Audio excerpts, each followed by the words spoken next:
Mister Sukumar, branch secretary, CW navy Chennai அவர்களோடு கூட வந்திருக்கிற Thiru Gana Sundar, RSS secretary, CW navy Chennai வரவேற்கிறோம். அதோடு கூட நம்முடைய யூனியனுடைய JCM executive member, central executive member Thiru C. Krishnamurthy அவர்களையும் வரவேற்கிறோம். அதோடு கூட நம்முடைய Arakkonam branch office bearer, secretary, treasurer, executive member யாவரையும் யூனியன் சார்பாக வருக என்று வரவேற்கிறோம்.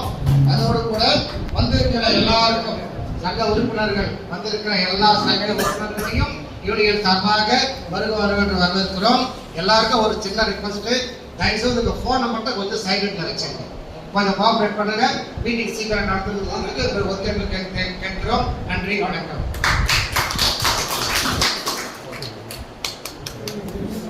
அடுத்ததாக கோட்டாவுக்கு மாலை அணிவித்தல். அந்தந்த செக்ஷன்ல பிரசிடன்ட்ல இருக்கிற சீனியர், வாட்டர் சப்ளைல ஒரு ஆளு, எலக்ட்ரிக்கல் ஒரு ஆளு, லிப்ட்ல பிஎல்ஏ செக்ஷன்ல அதான் செக்ஷன் சீனியர் ஒரு ஆள் வந்து வெளியே வரக்கூடிய அன்புடன் கேட்டுக்கிறோம். பிரசிடன்ட் செக்ஷன் சீனியர் கணேசன் இருக்காரு. கணேசா வாப்பா. ரிட்டையர் ஆயிட்டாரா?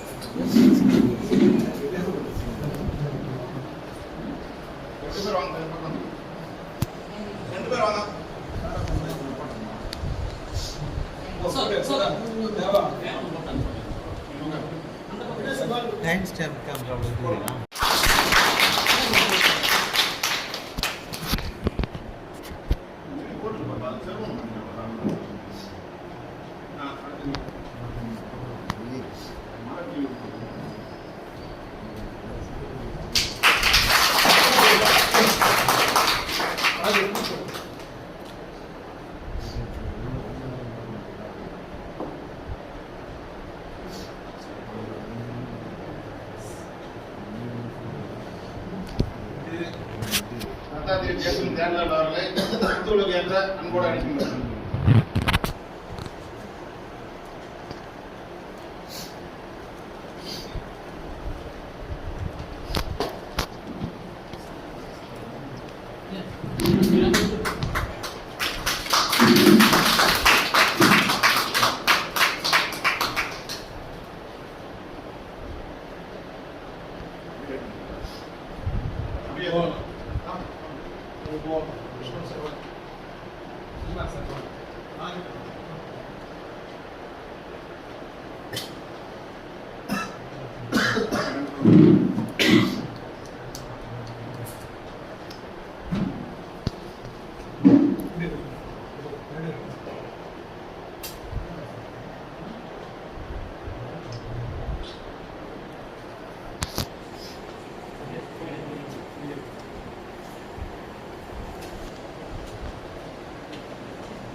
भारत माता की जय, भारत माता की जय, भारत माता की जय।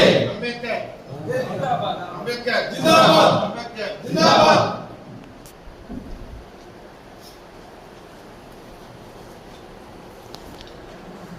அடுத்ததாக சங்க பாடல் திரு பாண்டுரங்கன் அவர்கள்.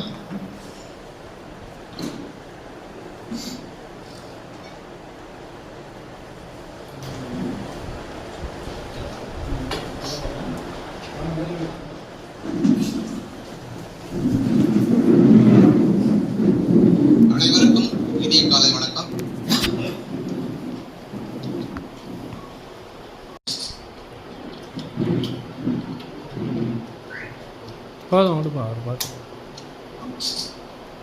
மனித குலத்தின் மனையுருளகற்ற அருணோதய ஒளி தர வந்தோம். நடுங்கி ஒடுங்கி ஒதுங்கிய மக்கள் விதியை மாற்றிட நாம் வந்தோம். மனித குலத்தின் மனையுருளகற்ற அருணோதய ஒளி தர வந்தோம். நடுங்கி ஒடுங்கி ஒதுங்கிய மக்கள் விதியை மாற்றிட நாம் வந்தோம். நமது உழைப்பின் வியர்வையாளே பாலை சோலை ஆகிடுவோம். நமது உழைப்பின் வியர்வையாளே பாலை சோலை ஆகிடுவோம். கல்லும் முள்ளும் நிறைந்த நிலத்தை வளம் குடிக்க செய்திடுவோம். ஓய்வு அறியா உழைப்பினாலே செல்வ செழிப்பை பெருகிடுவோம். ஓய்வு அறியா உழைப்பினாலே செல்வ செழிப்பை பெருகிடுவோம். நடுங்கி ஒடுங்கி ஒதுங்கிய மக்கள் விதியை மாற்றிட நாம் வந்தோம். அடுத்தவர் உணவை பறித்து உண்ணும் இழி செயல் என்றும் செய்யோம் நாம். அடுத்தவர் உணவை பறித்து உண்ணும் இழி செயல் என்றும் செய்யோம் நாம். எனினும் எங்கள் உரிமை இழந்தே நடைபிணமாக வாழும் நாம். நமது நலனை பிறர் நலத்துடனே இணைத்து வாழ்ந்திட வந்தோம் நாம். நமது நலனை பிறர் நலத்துடனே இணைத்து வாழ்ந்திட வந்தோம் நாம். நடுங்கி ஒடுங்கி ஒதுங்கிய மக்கள் விதியை மாற்றிட நாம் வந்தோம். உணவும் உடையும் வீடு கல்வியும் வாழ்வின் அடிப்படை தேவைகளே. உணவும் உடையும் வீடு கல்வியும் வாழ்வின் அடிப்படை தேவைகளே. தனிநபர் வாழ்வும் குடும்ப வாழ்வும் நலம் நிறைந்தால் மோட்சமதே. முழு மூச்சுடனே நாட்டு பணியில் தோள்களை இணைக்க நாம் வந்தோம். முழு மூச்சுடனே நாட்டு பணியில் தோள்களை இணைக்க நாம் வந்தோம். நடுங்கி ஒடுங்கி ஒதுங்கிய மக்கள் விதியை மாற்றிட நாம் வந்தோம். பாரத தாயின் கௌரவம் வளமும் எங்கள் உயிரினும் இனிதாகும். பாரத தாயின் கௌரவம் வளமும் எங்கள் உயிரினும் இனிதாகும். யுக யுகமாக மனித குலத்தின் நலனை காப்பது அறமாகும். வாழ்வின் சக்தி அனைத்தையும் எங்கள் அன்னை தாளில் தர்ப்பணிப்போம். வாழ்வின் சக்தி அனைத்தையும் எங்கள் அன்னையின் தாளில் அர்ப்பணிப்போம். நடுங்கி ஒடுங்கி ஒதுங்கிய மக்கள் விதியை மாற்றிட நாம் வந்தோம். மனித குலத்தின் மனையுருளகற்ற அருணோதய ஒளி தர வந்தோம். நடுங்கி ஒடுங்கி ஒதுங்கிய மக்கள் விதியை மாற்றிட நாம் வந்தோம். அந்த விதியை மாற்றிட நாம் வந்தோம். அந்த விதியை மாற்றிட நாம் வந்தோம். நன்றி.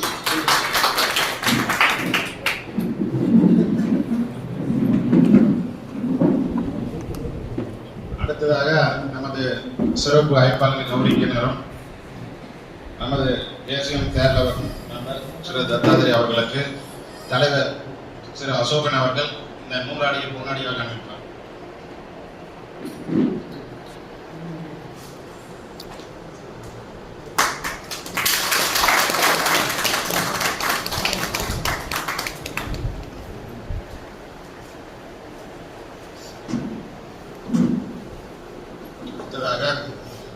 நமது சென்ட்ரல் எக்ஸிக்யூட்டிவ் மெம்பர் பிபிஎம்எஸ் ஃபெடரேஷன் மற்றும் ஜேசிய மெம்பர் அவர்களுக்கு நமது செயல் தலைவர் திரு பாண்டுரங்கன் அவர்களை இந்த நூலாடை பொன்னாடை அணிவிக்க அழைக்கிறேன்.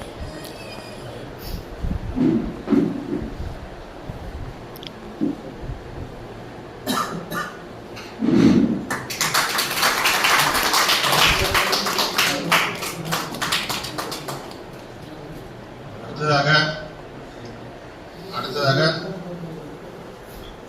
S Sukumar branch secretary CW Chennai அவர்களுக்கு நமது துணை செயலாளர் சக்கரபாணி அவர்கள் இந்த நூலாடியை பொன்னாடியை அணிவிப்பார்.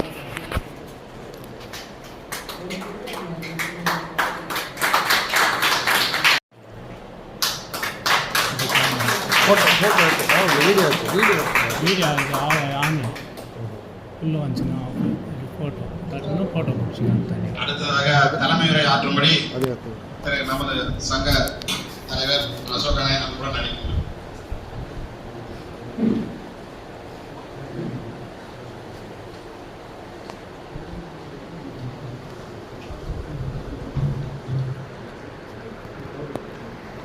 அனைவருக்கும்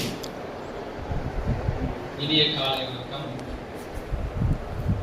நமது சங்கத்தின் பொதுக்குழு கடந்த 2024 டிசம்பர் மாதம் நடந்ததோடு இப்போது நமது பொதுக்குழு கூடியுள்ளது. அந்த பொதுக்குழுக்கு வருகை தந்துள்ள சிறப்பு வேட்பாளராக வருகை தந்துள்ள திரு தத்தாத்ரேய ஜெனரல் செக்ரட்டரி அவர்களையும்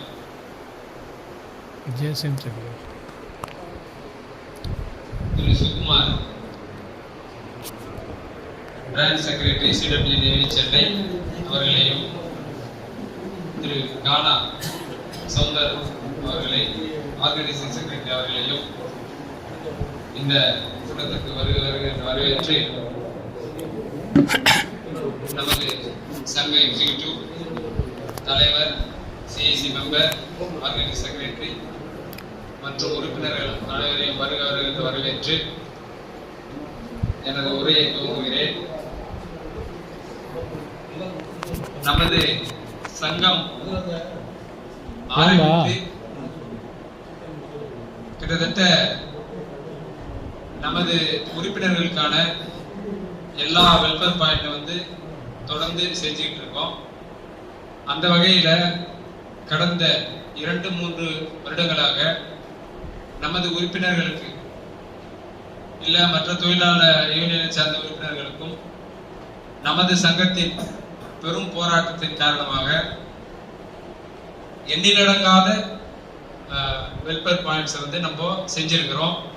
அந்த வகையில முதல்ல நம்மளுக்கு ரீஸ்ட்ரக்சரிங் ஸ்டார்ட் ஆச்சு. அப்போ செக்ரட்டரி ஜெனரல் செக்ரட்டரி இருந்தாரு. அந்த ரீஸ்ட்ரக்சரிங் முடிஞ்சு அந்த பணியை சிறப்பாக செஞ்சதுனால அதை தொடர்ந்து நம்மளுக்கு என்ட்ரி பே கிடைக்கிறதுக்கு உண்டான வாய்ப்பு உண்டாச்சு. அந்த ரீஸ்ட்ரக்சரிங் ஆகலன்னா நம்மளுக்கு என்ட்ரி பே கிடைச்சிருக்காரு.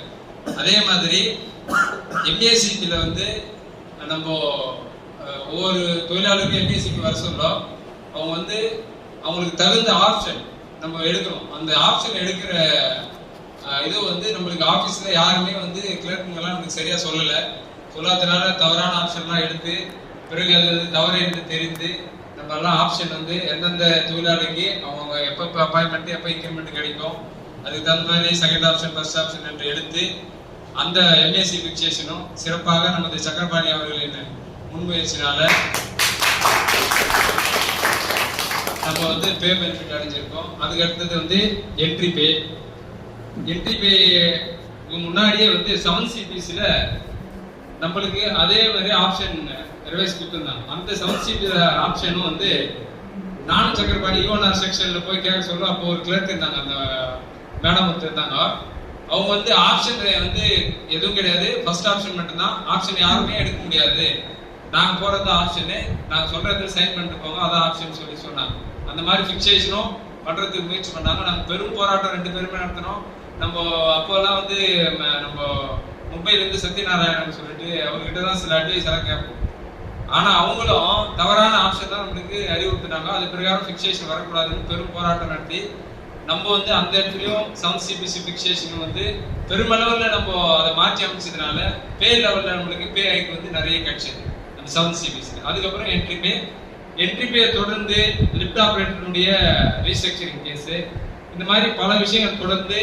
அதே மாதிரி இது எல்லாமே போராடி பெறுவதற்கு ஒரு சிறப்பான அமைப்பு யூனியன் இருந்தாலும் அதை தொடர்ந்து நம்ம கம்யூனிகேஷன் அதிகாரிகள் பண்றதுக்கு JCM 4th லெவல் ஃபார்ம் பண்றதுக்கு பெரும் போராட்டம் நடத்தணும். அந்த போராட்டத்தின் விளைவா JCM ஃபார்ம் ஆகி நம்மளுடைய யூனியனுக்கு 6 மெம்பருக்கு கிடைச்சாங்க. அதுக்கு காரணம் நீங்க எல்லாம் தான், உறுப்பினர்கள் எல்லாம் தான் நம்மளுடைய யூனியனுக்கு பெருவாரியான வாக்கு, கிட்டத்தட்ட 54 வாக்குகள் பெற்று தந்து வெற்றி பெற செய்து 6 உறுப்பினர்களை பெற்று தந்ததுனால அந்த ஜாயிண்ட் JCM இதுல நம்மளுடைய பாயிண்ட்ஸ் எல்லாம் ரைஸ் பண்ணியிருக்கோம். அப்படி இருந்தும் சில பாயிண்ட்ஸ் எல்லாம் நம்மளுக்கு சக்சஸ் பண்ண முடியாத சூழ்நிலை தான் இருக்கு. அதுக்காக போராடிட்டு இருக்கோம். ஒரு 12 பேருக்கு என்ட்ரி பே இருக்கு. அதுக்கப்புறம் ரிட்டையர்டு ஆன எம்ப்ளாயிங்களுக்கு பஞ்சிங் இருக்கு. நமக்கு சர்வீஸ்ல இருக்கிறவங்களுக்கு இருக்கு. அவங்களுக்கு எல்லாம் பஞ்சிங் எல்லாம் இன்னும் செய்ய முடியாத சூழ்நிலை இருக்கு. இந்த மாதிரி சில ஒரு பாயிண்ட்ஸ் பெண்டிங் இருக்கு. அதுக்காகவும் போராடி இருக்கோம். இதே போல தொடர்ந்து நம்முடைய சங்கம் இந்த மாதிரி வெல்ஃபேர் பாயிண்ட்ஸ் எல்லாம் எடுத்து போராடி நம்மளுடைய ஜாயின்ட் செக்ரட்டரி திரு ராமன், சக்கரபாணி, தேவன், இன்னும் நம்ம ஜேசிஎம் மெம்பர் கிருஷ்ணமூர்த்தி, இன்னும் இருக்கிற அனைத்து ஜேசிஎம் மெம்பர் அன்பு, இவங்க எல்லாமே வந்து ஒவ்வொரு மீட்டிங்கிலும் என்னென்ன பாயிண்ட் வந்து அங்கே ரைஸ் பண்ணணும்னு சொல்லிட்டு பண்ணி அதை சக்ஸஸ் பண்ண வேண்டும் என்று கேட்டுக்கொண்டு வாய்ப்பளித்த இந்த அமைப்பு யூனியனுக்கு நன்றியை தெரிவித்துக் கொண்டு விடைபெறுகிறேன். நன்றி, வணக்கம்.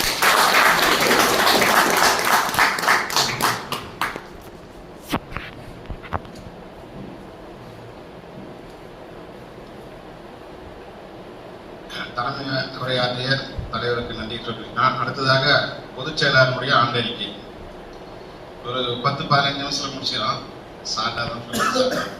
என்னென்ன பண்ணதான் சொல்லப்பாங்க, வேற ஒன்றும். ஸோ மேக்ஸிமம் சில பேர்த்தையும் வந்து கோட்டி காமிச்சிட்டார் நம்ம தலைவர் அவர்கள்.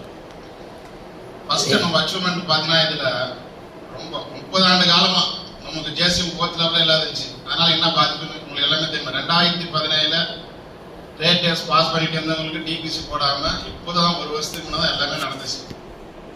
ஸோ இதெல்லாம் வந்து ஒரு ஜேசிஎம் இருந்துச்சுன்னா நேரடியா உட்காந்து நமக்கு ஒரு 2 மந்த்துக்கு ஒரு மீட்டிங் கிடைக்கும். இந்த ஜேசிஎம் கிடைக்கிறதுக்காக எவ்வளவு போராடணும். இதை முழுக்க எம்இஎஸ் எம்ப்ளாயிஸ் யூனியனும் லாஸ்ட் சிடபிள்யூ சார் சொன்னார், நம்ம ஜேசிஎம் தேர்ட் லெவலில் கூட கூட்டின்னு போயிட்டு நாங்கள் எத்தனை தடவை அவர்கிட்ட சிடபிள்யூ கிட்ட பேசியிருக்கோம். அவர் கேட்ட டவுட்கள்லாம் எக்ஸ்பிளைன் பண்ணி அதுக்கப்புறமா தான் இந்த மெம்பர்ஷிப் வெரிஃபிகேஷன் ஆச்சு. அதுக்கப்புறமா நமக்கு இந்த எலெக்ஷன் நடந்துச்சு. இன்னைக்கு ஜேசிஎம் மொத்தம் அமைச்சுக்கிறோன்னா 30 ஆண்டுக்கு அதுக்கு பிறகு நமக்கு இந்த ஜேசிஎம் கிடைச்சிருக்குது. ஸோ இது இந்த ஜேசிஎம் அமையறதுக்கு தொழிலாளர்களுக்கு முழுக்க எம்இஎஸ் எம்ப்ளாயிஸ் தான் சாரமே ஒழிய மற்ற யாரும் அதுக்கு சொந்தம் பண்ண முடியாது. ஏன்னா இது போராடணும் நம்ம தான் ஜேசிஎம் வேணும் அப்படின்றதுக்காக. ஸோ அதுக்கான கரஸ்பாண்டன்ஸ் எல்லாம் நம்மகிட்ட இருக்கு. ஸோ அடுத்ததாக பார்த்தீங்கன்னா, அதாவது ஒரு யூனியன் லீடர் எப்படி இருக்கணும் அப்படின்னா, எந்த அதிகாரி நமக்கு வெல்ஃபேர் பண்ணுவாங்களோ அவங்க நம்ம யூட்டிலைஸ் பண்ண தெரிஞ்சுக்கணும். இதை லீடருங்க எல்லாருமே கற்றுக்கணும். நான் ஏன் இதுக்கு சொல்ல வரேன்னா, இப்போ நமக்கு 2017 ட்ரேட் டெஸ்டிங் நடக்கல, எதுவுமே நடக்கல. எங்களுக்கு ஒரு ஆப்பர்ச்சுனிட்டி இதெல்லாம் சொன்னோம். உங்களுக்கே தெரியும் இப்போ என்னென்ன நடந்துச்சுன்னு. ட்ரேட் டெஸ்ட் என்னென்ன நடந்துச்சு, ப்ரொமோஷன், டிபிசி எதுவுமே பெண்டிங்ல இண்டிகேட் டேட். அவர் வந்து அந்த ஒரு வருஷத்துல அவ்வளோ பெரிய அச்சீவ்மெண்ட் பண்ணி கொடுத்தார். அது காரணம் நாங்கள் ஒரு ஏஜென்ட் வந்து நாங்கள் செயல்பட வச்சோம். ஸோ அந்த அளவுக்கு அவர் இது பண்ணாங்க. இன்னைக்கு இந்த ரீசெக்சரிங் பேசிக்கிறாங்க, ரீசெக்சரிங் அதுனா டிசம்பர் மாதம் வந்து சக்கரபாணி வந்து ஒரு லெட்டர் வந்து கொடுத்தாப்புல, இது மாதிரி ரீசெக்சரிங் லிப்டாப் கேட்கலாமே அப்படின்ட்டு ஒரு லெட்டர் வந்து கொடுத்தாப்புல. சரி நம்மளும் எழுதுறாமே அப்படின்ட்டு சிடபிள்யூக்கு ஒரு லெட்டர் எழுதணும். சிடபிள்யூ லெட்டர் எழுதுனா சிடபிள்யூ என்ன பண்ணாரு, அதை நேராக சீஃபுக்கு ஃபார்வர்ட் பண்ணிட்டாரு. சீஃப் கிட்ட நீங்க சொல்லுங்க, ஏன்னா டைம் ரொம்ப லேட் ஆயிடுச்சு இல்லையா, அதனால என்ன பண்ணலாம் அப்படின்ட்டு அங்கே எழுதியாச்சு. சீஃப் என்ன பண்ணிட்டாரு, ஆஸ் பர் என்ன ரூல்ஸ் சொல்லுதோ அந்த ரூல்ஸ் பிரகாரம் நீங்க போங்க அப்படின்னு சொல்லி அவரு ஒரு ரிப்ளை கொடுத்தாரு. அந்த லெட்டர்ல மென்ஷன் பண்ணிருப்பாங்க எம்இஎஸ் எம்ப்ளாயிஸ் லெட்டர் நம்பர் சோயின் அப்படின்னு. ஏன்னா அது தொடர்ந்து 15 நாள் கழிச்சு நம்ம சீஃப்க்கு ஒரு லெட்டர் எழுதணும். புரியுதா? இந்த ரீஸ்ட்ரக்சரிங் இப்போ பண்ணது அடித்தளம் வந்து எம்இஎஸ் எம்ப்ளாயிஸ் யூனியன் தான். ஸோ அந்த கரஸ்பாண்டன்ஸ் பண்ண போதான் அதுக்கப்புறமா அந்த சமயத்தில் தான் நமக்கு ஏஜென்ட் வந்தார். அவர்கிட்ட இந்த ரிசீத்தெல்லாம் சொல்லுவேன். அவர் சிடபிள்யூ கிட்ட நாங்கள் போயிட்டு உட்காந்து பேசி இது எப்படி பண்ணலாம் அப்படின்னு அப்பதான் ஒரு ஸ்டேட்மெண்ட் ஆஃப் கேஸ் ரெடி பண்ணார். இதுக்காக அவருக்கு குறைஞ்சது ஒரு 20 நாள் டைம் எடுத்துட்டு இருப்பார் ஏஜென்ட் சார். அந்த ஸ்டேட்மெண்ட் ஆஃப் கேஸ் எப்படி பண்ணலாம், எல்லா பாலிசி லெட்டரும் நாங்கள் எடுத்துமே கொடுத்துட்டோம். இவங்க அந்த ட்ரேடுக்கு என்னென்ன இருக்கு அப்பதான் வால்மேனுக்கு எடுத்தோம். ஸோ வால்மேனும் விடக்கூடாது, வால்மேனும் ஸ்கில் கேட்டகரி தான் 95 லெட்டர் பிரகாரம். ஸோ அப்போ அவங்க விடக்கூடாது. இப்போ வால்மேனையும் சேர்த்து இது பண்ணாங்க. வால்மேனுக்கு கிளியரா இருக்குது. அது எதனால ஈஸ்டர்ன் கமாண்ட்ல பெண்டிங் பண்ணாங்கன்னு தெரியல. செப்டம்பர் மாசத்துலேருந்து உங்களுக்கு சிடபிள்யூ ரெக்கமெண்ட் பண்ணிட்டாரு, சீஃப் இன்ஜினியர் ரெக்கமெண்ட் பண்ணிட்டாங்க. ரெக்கமெண்ட் பண்ண பிறகும் கமாண்ட் வந்து இப்போ ஒரு கொஸ்டின் கேட்குறான், இவங்கள எஃப்சிஎம் டிக்ளேர் பண்ணது ஏதாவது இஎன்சி கொடுத்தா டைரக்ட் லெட்டர் தான் கொடுங்க அப்படின்றான். டைரக்ட் லெட்டர் எதுவுமே இல்லை. ஸோ ஆனால் அது 94 மர்ஜர் லெட்டரு, அந்த 94 மர்ஜர் லெட்டர் பிரகாரம் லிஃப்ட் மெக்கானிக் எஃப்சிஎம் ஆனால் ஆட்டோமேட்டிக் இவங்க அடுத்த ட்ரேட் இதுதான்றதுனால தான் அந்த நம்ம ஸ்டேட்மெண்ட் ஆஃப் கேஸ் போட்டிருக்கோம். ஸோ அது எந்த அளவுக்கு சக்ஸஸ் ஆகும் தெரியல. ஆனால் இவங்க கோர்ட்டுக்கு போகணும்னு நான் சொல்லிட்டு இருக்கோம். ஸோ கோர்ட் மூலிமா அவங்க ஒரு நோட்டீஸ் தரணும், இஎன்சிக்கும் எம்ஓடிக்கும் இதுவும் தரண்டு மண்டே நாங்கள் போகிறோம். ஆல்ரெடி நம்ம பேசிட்டு அட்வொகேட்லாம் பைசாலாம் சொல்லிட்டு அந்த கேஸ் அது நான் சொல்லிடுறேன். இந்த இவ்வளோ நம்ம அச்சீவ்மெண்ட் பண்ணிட்டு போகிறது இவ்வளோ போகிற பேர் வாழ்மா மாத்திரம் கிடையாது. அவங்க ரிட்டையர் ஆகிட்டு வீட்டில் இருக்கிறாங்க. அவங்க கேஸில் நம்ம எடுக்க வேண்டிய அவசியம் கிடையாது. ஆனால் எம்இஎஸ் பிளட் இந்த பிளட் எஸ்ஆர்எம்எஸ் பிளட் தான். ஏன்னா அந்த ட்ரேடிங் ஆக்டிவிட்டிஸ் தான் அப்படி நம்ம இன்னைக்கு எம்இஎஸ் அந்த பிளட் வந்து யாராக இருந்தாலும் சரி நம்ம சில பேர் மெம்பர் இல்லாதப்போ நாங்கள் அதை பார்க்கறதில்லை. வெல்ஃபேர்னு வந்துட்டா யாரும் டிலே பண்ணுறதில்லை. ஸோ அது எங்கள் பிளட்ல இருக்கிற ஒரு இது. ஸோ அந்த இது பண்ணுறோம். அடுத்ததாக பார்த்தீங்கன்னா இந்த மெமோரண்டம் நாங்கள் வந்து ஒரு 3 மெமோரண்டம் பிரைம் மினிஸ்டர் கொடுத்துருக்கோம். எல்லாமே ஃபெடரேஷனுடைய கைட்லைன்ஸ் பிரகாரம் 3 மெமோரண்டம் கொடுத்துருக்கோம். அந்த மெமோரண்டத்துலேயும் பாருங்க, அதாவது நாங்கள் யூனியன் வந்து எந்த அளவுக்கு இது பண்ணுறோம் மெமோரண்டம் காமன் இதெல்லாம் நான் அவர் பேசிடுவாரு நம்ம ஜேசன் தேட்டரில். அதில் இந்த லோக்கல் இஷ்யூ பெண்டிங் கேஸ் கூட நாங்கள் கொடுத்துருக்கோம். பிரைம் மினிஸ்டருக்கு போன இதுன்னு கூட நம்ம சொல்லிட்டு அதெல்லாம் இப்போ உங்களுக்கு ஆயிருக்கு. அந்த இம்ப்ளிமெண்டேஷன் என்ட்ரி பே கொடுத்துருக்கோம். வால்மேன் லிப்டாபத்துக்கு அந்த ரீஸ்ட்ரக்சரிங் பிரைம் மினிஸ்டர் எழுதியிருக்கோம். இந்த லெட்டர் எழுதினப்போ 7வது மாதம் 2025 7வது மாதம் 2025 நாங்கள் லெட்டர் எழுதியிருக்கோம். இவங்களுக்கெல்லாம் இதெல்லாம் வந்து அவங்களுக்கு நான் நாலேஜுக்கு போயிருக்கேன். அதே மாதிரி HS1 MCM all rate promotion part 24-25 pending இருந்துச்சு அந்த சமயத்தில். அதனால அதை எழுதணும் நாங்கள். ஆனால் அதெல்லாம் இப்போ முடிச்சிட்டாரு. ஆனந்த் சார் வந்து எல்லாத்தையும் முடிச்சு இது பண்ணி கொடுத்துட்டாரு. ஸோ இப்படி நாங்கள் எல்லாமே எது வந்து இந்த நைட் டியூட்டி அலவன்ஸ் பற்றி எழுதியிருக்கோம். இப்படி லோக்கல் இஷ்யூ கூட நாங்கள் பிரைம் மினிஸ்டர் நாலேஜுக்கு அந்த மெமோரண்டத்துக்கு கொண்டு போயிருக்கோம். காரணம் ஏதாவது ஒரு சூழல எங்கேயாவது ஒரு ப்ரெஷர் வந்து நீங்கள் கேட்கலாம் பிரைம் மினிஸ்டருக்கு போயிட்டா முடியுமா அப்படின்ட்டு. நான் எழுதினேன் ரிட்டையர் ஆகிட்ட பிறகும் பிரைம் மினிஸ்டருக்கும் டைரக்டாக லெட்டர் எழுதுனது எனக்கு ரிப்ளை 3 ரிப்ளை வந்துச்சு. 3 ரிப்ளை கூட ENCல வந்து கொடுத்தாங்க, CWD 1 கொடுத்தாரு, DOPD 1 கொடுத்துச்சு. 3 லெட்டர் ரிப்ளை எனக்கு வந்துச்சு. அதனால ரிட்டையர் பர்சன் வந்து டைரக்ட் யாருக்கு ஒன்றா எழுதலாம், யாருக்கு ஒன்றும் உங்களுக்கு வந்து தடங்கள் கிடையாதுன்ற ஒரு இது சொல்றேன். நீங்க வந்து த்ரூ பர்பஸ் சேனல் எழுதணும். ஏதாவது உங்களுடைய குறைகள் வந்து யூனியனும் நம்பி இருக்கக்கூடாது. சில இஷ்யூஸ்க்கெல்லாம் நீங்களும் சில லெட்டர் கரஸ்பாண்டன்ஸ் பண்ணி தழங்கக்கூடாதுன்றது தான் எனக்கு உங்களுக்கு நான் கொடுக்குற ஆஸ் ஏ ஜெனரல் செக்ரட்டரியா சொல்றேன் அட்வைஸ். அதுக்கப்புறமா பார்த்தோம்னா ஃபைனான்ஸ் மினிஸ்டர் அவங்களுக்கு நாங்கள் மெமோரண்டம் கொடுத்துருக்குறோம். அந்த மெமோரண்டம் ஒரு 2 மெமோரண்டம் கொடுத்துருக்கோம். ஃபைனான்ஸ் மினிஸ்டருக்கு வந்து 2 மெமோரண்டம் கொடுத்துருக்கோம். 60,000 கிடைக்குது இல்லையா, ஆஃபீஸில் சொன்னால் 12,000 1,20,000 நினைக்கிறேன். ஏன்னா 120 ரூபாய் கட் ஆகுது. ஸோ அது 7th பே கமிஷனோட ரெக்கமெண்ட் இருக்குது. அது என்ன சொல்லியிருக்குன்னா இவங்க லம்ஸ்மா 15 lakhs தரணும் அப்படின்ட்டு. ஸோ அந்த பாயிண்ட்ஸும் நாங்கள் போட்டிருக்கோம். ஃபைனான்ஸ் மினிஸ்டர் நாங்கள் மெமோரண்டம் கொடுக்கும்போது இவங்களுக்கு லம்ஸ்மா வந்து 15 lakhs கொடுக்கணும். அது வந்து அதுக்கு ஒரு ஜஸ்டிஃபிகேஷன் கொடுத்துருக்காங்க. ஃபெடரேஷனுடைய கைட்லைன்ஸ் பிரகாரம் அந்த லெட்டர் நம்ம கொடுத்துருக்கோம். அதே மாதிரி இந்த ரிட்டையர் பர்சன் வந்து இந்த கம்யூட்டேஷன் வாங்குறாங்க இல்லையா, அது 15 வருஷம் வந்து ரிகவரி ஆகுது. அது வந்து 10 வருஷத்துல முடிக்கணும். அதுக்கான கால்குலேஷன் போட்டு கைட்லைன்ஸ் பண்ணி நம்ம ஃபைனான்ஸ் மினிஸ்டர் லெட்டர் கிளியராக நம்ம எழுதியிருக்கோம். நீங்கள் ஏன்னா பார்க்குறவங்க வந்து லெட்டர் இங்கே தான் டேபிள் மேலே தான் இருக்குது. ஸோ இப்படியெல்லாம் நாங்கள் எழுதிட்டு இருக்கோம். நாங்கள் என்ன சொல்ல வரோம் அப்படின்னா ஃபைனான்ஸ் மினிஸ்டருக்கும் உங்களுடைய குறைகள் தொழிலாளர்களுடைய குறைகளை வந்து எந்தெந்த லெவலுக்கு எடுத்துக்கொண்டு போக முடியுமோ, ஃபெடரேஷன் லெவல் எடுத்துட்டு என்னென்ன பாயிண்ட்ஸ் எடுத்துட்டு போக முடியும், இப்படி நாங்கள் ஏன்னா எப்பவுமே வந்து 1000 பாயிண்ட் தான் பால் பிடிக்கும். இதுதான் வந்து ஒரு இது. அதனால நம்ம வந்து கேட்டுட்டே இருக்கணும், நாங்கள் இருக்கிறோம் அப்படின்றது உணர்த்திக்கிட்டே இருக்கணும். ஸோ அதனால வந்து எப்பவுமே போராட்டம் இருந்துகிட்டே இருக்கணும்.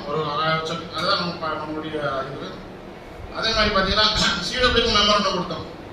CW லெவலில் என்னென்ன இஷ்யூ பெண்டிங், அந்த இஷ்யூலாம் கில் ஆயிடுச்சு. அதனால நான் திரும்பி சொல்ல வரல. ஏன்னா மொத்தம் அவங்களுக்கு என்னென்ன மெமோரண்டம் கொடுத்தோமோ எதுவுமே பெண்டிங் இருக்கும்.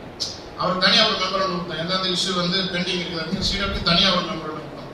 இந்த இது வந்து எங்களுக்கு பெண்டிங் இருக்குது அப்படின்ட்டு CWக்கு தனியாக ஒரு மெமோரண்டம் கொடுத்துருக்கோம். நம்ம பண்ணுங்க ஃபுல்லாக பாயிண்ட்ஸ் தான் CWக்கு மெமோரண்டம் ஒன்லி CW மட்டும் தான் கொடுத்தோம். இது மொத்தமே எவ்வளோ இஷ்யூ நம்மளுக்கு பிரான்ச்சில் பெண்டிங் இருக்குது, நம்ம எம்ப்ளாயிஸுங்களுக்கு ட்ரேடர்ஸ் ரெக்ரூட்மெண்ட் எவ்ரி திங்ஸ் எல்லாமே ஒரு மெமோரண்டம் அவங்க கொடுத்தோம். இது மேக்ஸிமம் ஸ்கில் ஆகிடுச்சு. ரெக்ரூட்மெண்ட் மட்டும் தான் அப்படியே இருக்குது. இந்த ரெக்ரூட்மெண்ட் இஷ்யூ தான் வந்து பெரிய தலைவலியாக இருக்குது. நம்ம வந்து இப்போ இப்படி உட்காந்து பேசுறது வந்து ஒரு 6 வருஷம் 7 வருஷம் தான் இருப்போம். ஏன்னா அந்த ரெக்ரூட்மெண்ட் கேட்டாச்சும் அந்த ஜேசிஎம் கூட நம்ம பாயிண்ட் பேசணும். அவர் CW கூட சொல்றாரு என் கையில் இல்லை, இது மேலே அவங்க தான் அப்படின்னா நீங்கள் ஃபெடரேஷன் லெவலில் நீங்கள் மேலே பேசி அதை ஏதாவது பண்ணுங்க அப்படின்ட்டு அவர் CW சொல்றாரு. இருந்தாலும் எனக்கு இவங்களெல்லாம் பேசி CW கிட்ட ஒன்று கேட்டாங்க. சரி சார், யூசர்ஸ் வந்து டிமாண்ட் பண்ணுறாங்க, எங்களுக்கு வந்து இது ஹைலி செக்யூர் இந்த ஏரியா, இதில் வந்து 12 எம்ப்ளாய்ஸ் இந்த ஏரியாவுக்கு வந்து கேட்டால் அப்போ நீங்கள் ஸ்டேட்மெண்ட் ஆஃப் கேஸ் போடுங்கன்னு கேட்டதுக்கு போடுவோம்னு சொல்லிக்கிறாரு. அதனால எனக்கு இப்போ ஒரு தோணி இருக்குது, நமக்கு தேசம் தேர்ட் லெவல் வச்சு நம்ம சிவா கிட்ட ஒரு இன்டர்வியூ வாங்கலாம் அப்படின்னு யோசனை இருக்கும். ஸோ ஒரு இன்டர்வியூ கேட்டு ஒன்லி பர்பஸ் ஆஃப் ரெக்ரூட்மெண்ட் அவருக்கு எக்ஸ்பிளைன் பண்ணணும். ஸோ எக்ஸ்பிளைன் பண்ணி அவருக்கு புரிய வச்சு அவரும் கேட்க வைக்கணும் அப்படின்றது தான் அவரு. ஏன்னா இன்னைக்கு வந்து ஃபுல்பில்ல வந்து யூசர்ஸ்னுடைய டிமாண்ட் தான். யூசர்ஸ் என்ன பண்ணா அதான் எம்எஸ் ஃபுல்பில் பண்ணணும். ஸோ அதனால அவங்க மூலியமா இப்போ போகலாம். ஏன்னா இவங்க யாருமே ஸ்டேட்மெண்ட் ஆஃப் எதுக்கு பண்றாங்க, ஆள் கம்மியாக இருந்துச்சா கான்ட்ராக்ட் விட்டுடலாம். இவங்களுடைய ஒரே ஒரு இது கான்ட்ராக்ட் தான்.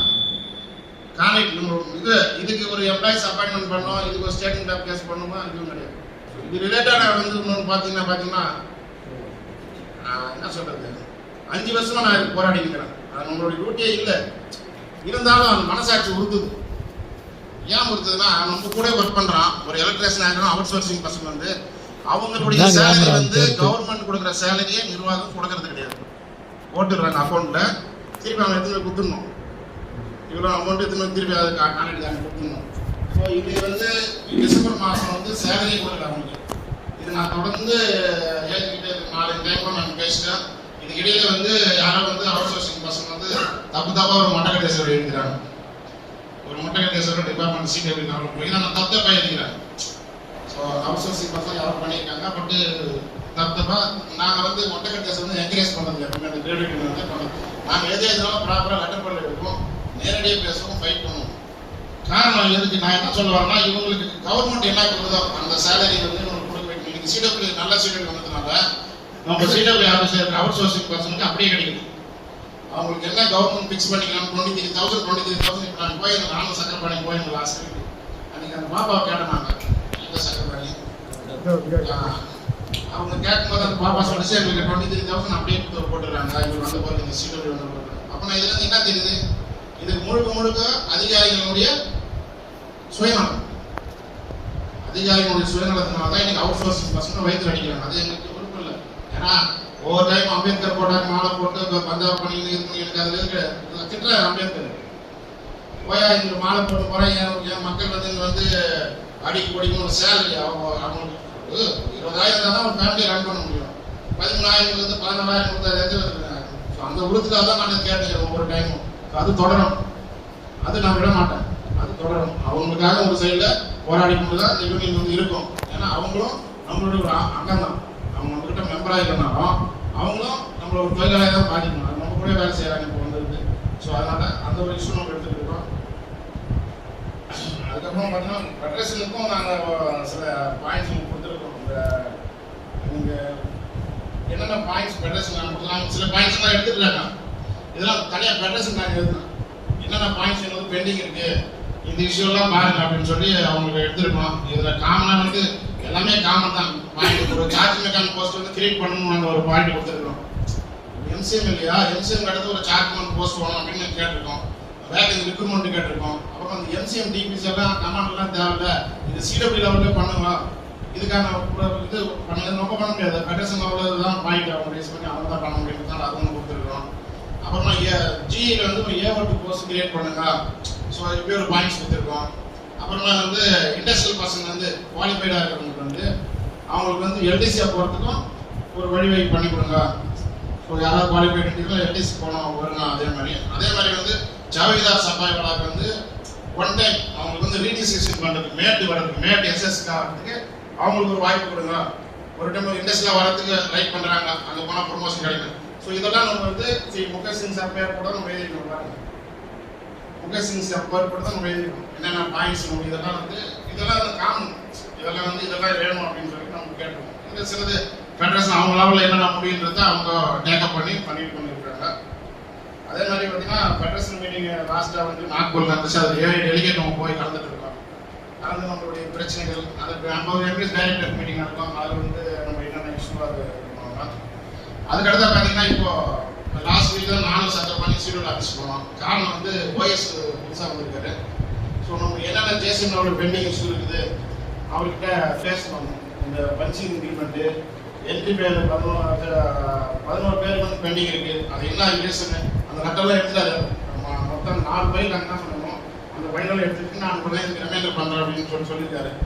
அதே மாதிரி நைட் டியூட்டி பற்றி பேசியிருக்கிறோம். அப்போ அந்த ரிவ்யூ செக்ஷனுக்கு இந்த கேஸும் அவங்க சொல்லியிருக்கோம். இந்த கமாண்ட் ஒரு ரிமைண்டர் போட சொல்லிக்கிறேன். அவங்க ஆல்ரெடி 15 நாளைக்கு இன்னும் ரிமைண்டர் போட்டுக்கிறாங்க. ஃபர்ஸ்ட் வீக் மார்ச்ல நான் அவங்க ரிமைண்டர் போடுறேன்னு சொல்லியிருக்காரு ஒய்எஸ் சார்.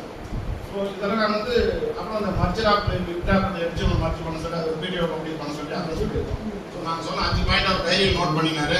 நோட் பண்ணனால எங்கள் இதுக்கு அந்த ஃபைல் எல்லாம் வாங்கி அவர் டேபிள் மேலே வச்சுருக்காரு. ஏன்னா அவர் புதுசு வந்தது. ஸோ அவருக்கு அந்த ஸ்டடி பண்ணதான் தெரியுன்றதுனால தான் நான் போனேன். நம்ம ஏதாவது ஒரு 4 நம்ம போகலாம் அப்படின்னு சொல்லி நானும் செக் பண்ணி போயிட்டு அன்னைக்கு போய் பேசிட்டு வந்தோம். இதுக்கிடையில பார்த்தா தொழிலாளர் பிரச்சனைக்காக பார்த்தீங்கன்னா இஎன்சி நாங்கள் 2 டைம் போயிருக்கோம். சார் தான் எங்களை கூப்பிட்டு போயிருக்காரு. சார் மூலியமா அது என்னன்றது அவர் பேசுகிறாரு. 2 டைம் போயிருக்கோம். வைசாக் கூப்பிட்டு நேரம்லாம் வராது. உண்மையிலே வந்து இளம் புயல் வரும். அதை கூப்பிட்டு நேரத்தில் அந்த யூகோ பக்கத்தில் தேட்டர் நம்பரு அப்படிலாம் நீ கூப்பிடணும், நான் டைம் இருக்கும்போது அப்படிலாம் எதுவும் வந்து எப்போ ஃபோன் பண்ணாலும் எழுப்பாரு, அந்த விஷயம் வந்து பேசுவார். ஸோ இது வந்து உங்களுக்கு தொழிலாளிக்கு எடுத்து ஒரு பொக்கிஷம் அதை யூஸ் பண்ண அதை யூஸ் பண்ணிக்கலாம். எப்படி நான் யாரும் சார் யூஸ் பண்ணேன் அதே மாதிரி அவரை நான் யூஸ் பண்ணிக்கலாம். எனக்கு அவர் தேவை எப்போ தேவைப்படுறோ அப்போ நான் யூஸ் பண்ணிக்கலாம். ஸோ அதான் வந்து ஒரு குவாலிட்டியான ஒரு இது. அதே மாதிரி பார்த்தீங்கன்னா சிடபிள்யூ ஆஃபீஸ் வந்து அஃபிஷியலி வந்து நாங்கள் இன்டர்வியூ வாங்கி 6 டைம் மீட் பண்ணிக்கிறோம். சிடபிள்யூ தொழிலாளர் பிரச்சனையாக அன்ஆஃபீஸுக்கு வந்து கணக்கே இல்லை. இப்போ எப்படி நாங்கள் போய் நம்ம லாஸ்ட் வீக் இந்த மாதிரி அன்ஆஃபீஸ்லாம் போயிட்டு வந்து இது பண்ணிட்டு இருக்கோம்.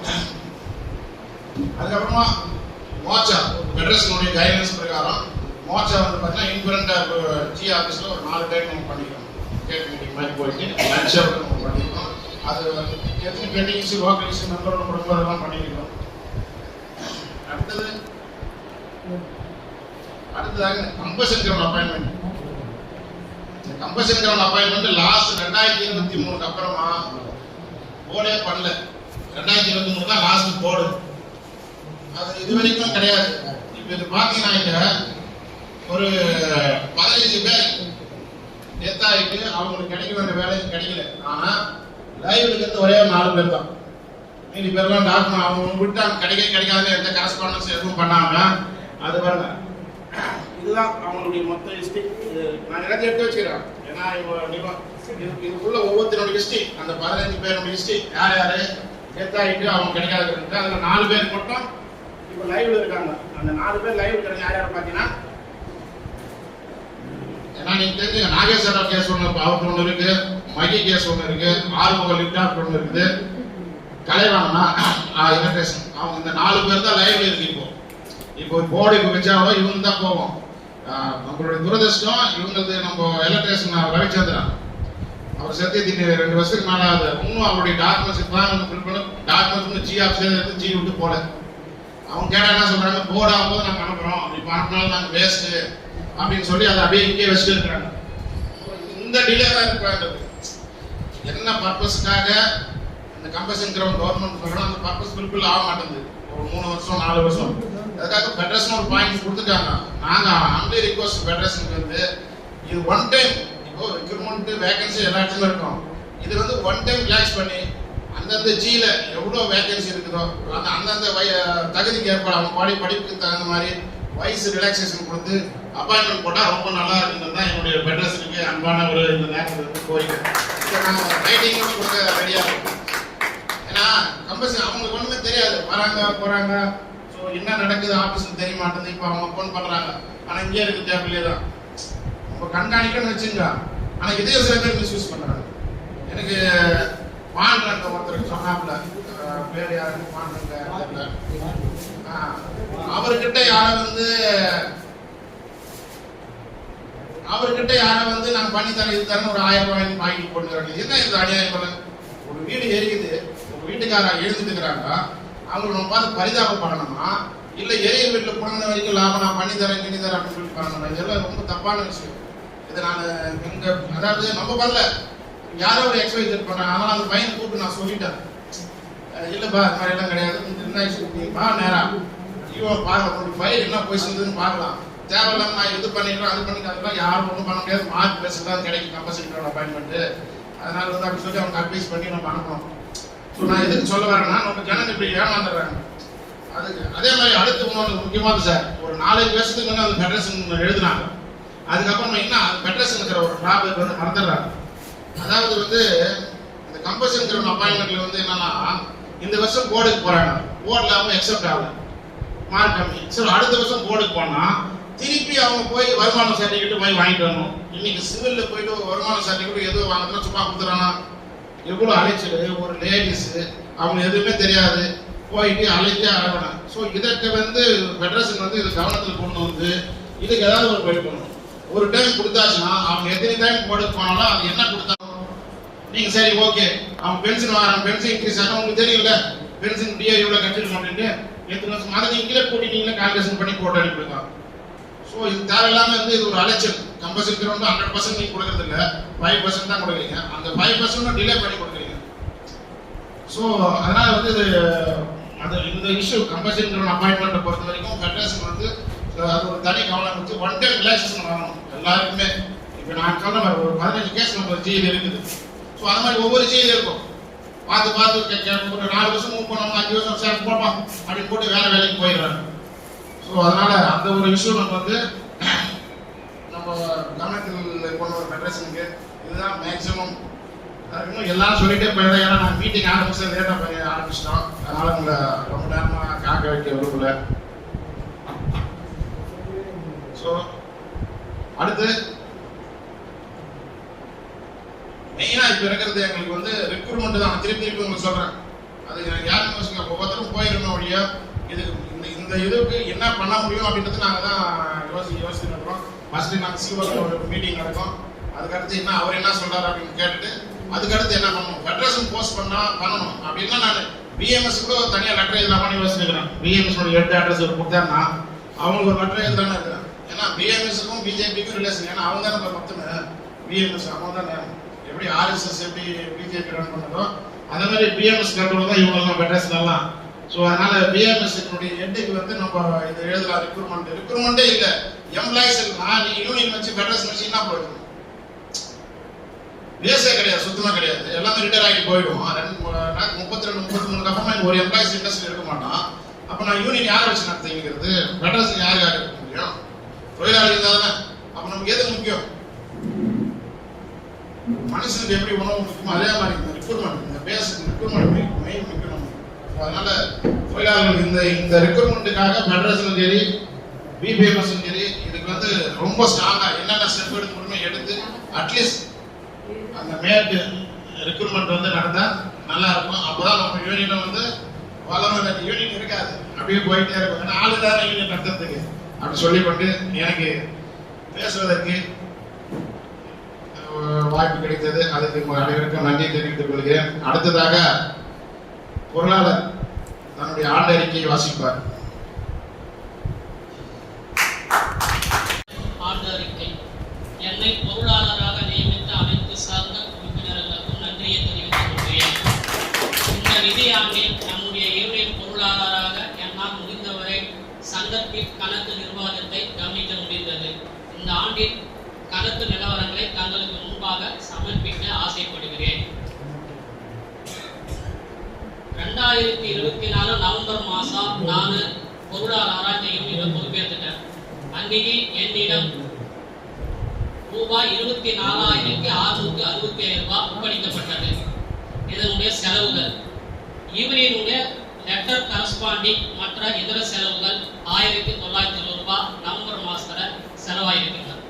யூனியன் ஃபெடரேஷனுக்கு டொனேஷனா ஒரு 8000 கொடுத்துருக்கோம். அதே நவம்பர் மாசத்துல யூனியன் ரூம்ல அம்பேத்கர் படம் வந்து ரீஒர்க் கண்ணாடி எல்லாம் உடைஞ்சிட்டு இருந்து அதை போட்டதுக்கு ஒரு 600 செலவு பண்ணோம். யூனியனுடைய ஜெனரல் பாடி மீட்டிங் டிசம்பர் மாசம் 2024 நடத்தணும். அதுக்கு எக்ஸ்பென்ஸ் ஸ்நாக்ஸ் அதெல்லாம் செலவு ஒரு 6000 இருக்கு. ஃபெடரேஷனுடைய deputy secretary Srinivasan sir retirement function gift வாங்கி கொடுத்தோம். அது ஒரு 2370 டிசம்பர் 2024. மாதம் நடைபெற காரிய கமிட்டி கூட்டத்துக்கு 2025 ஜனவரி மாதம் மட்டும் யூனியன்லேருந்து ஒரு 540 செலவு பண்ணோம். அதுக்கப்புறம் நடக்கிற மீட்டிங்க்கு நம்ம ஆபீஸ் பேர்ஸ் அவங்க தன்னுடைய சொந்த செலவில் ஒவ்வொரு மாதம் ஒவ்வொருத்தராக எடுத்து இது வரைக்கும் நடத்திட்டு போறாங்க. அதனால மீட்டிங் காசு அவங்க எடுக்கிறது இல்லை. இது வரைக்கும் எடுக்காம தான் போயிட்டு இருக்குங்க. புது ஜி வந்தாரு. இப்ப இருக்கிறவர் தான் ஜனவரி மாசம் அவருக்கு பொக்கே வாங்கி கொடுத்தது 650. பிஎம்க்கு மெமோரண்டியம் லெட்டர்லாம் டைப் பண்ண செலவு ஜனவரி மாசம் 2025 ஒரு 380. நம்ம யூனியன் ரூமுக்கு சில பொருள் எல்லாம் வாங்கி போட்டோம். அதெல்லாம் ஒரு 600. பிபிஎம்எஸ் ஃபெடரேஷனுக்கு ஃபீஸ் ஒரு டிசம்பர் மாசம் 25 ஒரு 500 கட்டியிருக்கோம்.